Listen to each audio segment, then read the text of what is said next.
The question is, the dog's bite migrating from, let's say we're working on the bicep and the dog all of a sudden drops down to the forearm, or there's some type of hecticness where the dog hasn't found its fulfillment and there's some conflict there.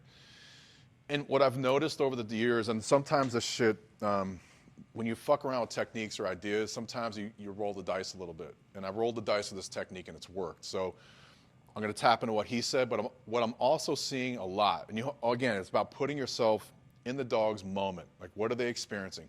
When a dog's bite goes to shit, like let's say the dog's biting here and all of a sudden they move and it's a half a grip, they're vocal, they're busy, and there could be a lot of reasons why. There's a training scar that the dog's anticipating the out and says, this is ugly, or they've just learned that the more they walk down towards the hand of the decoy, what's the decoy's normal response? Oh, fuck, get him, get him, get him. Like, whole different level of juju, and the dog's like fucking with people. But as a whole, when the dog's bite goes to shit, normally most decoys become very active and very fulfilling, doing all kinds of wiggling and trying to promote a better bite. And the other flip side of that is, do we ever ask a dog to out when they're biting like shit? No. So they go to bite heaven and they stay in there forever.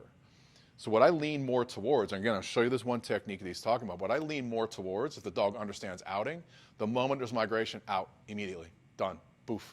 So we can use, and I would use pressure with command. So typically, it's negative reinforcement by definition, so I would say, with pressure, you fucked up, it's an unwanted behavior, out, poof, they blow out.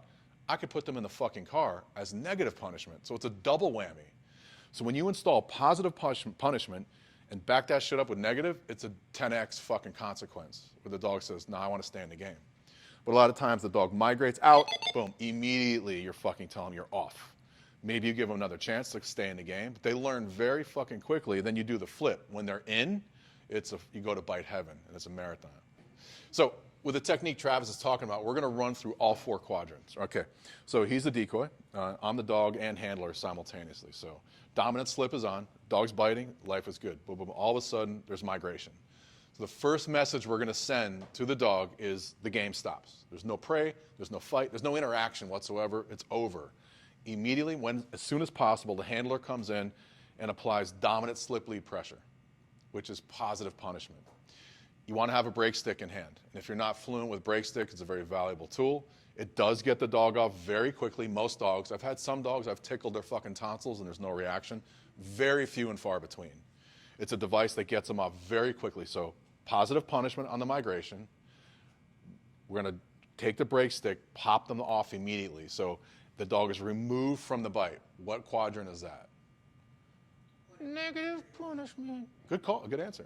Negative punishment. So we're removing the dog from where they want to be, right? So positive punishment, negative punishment. Ditch the break stick, drop the slip lead, get on the dog's flat collar. Ideally to have a flat collar in here.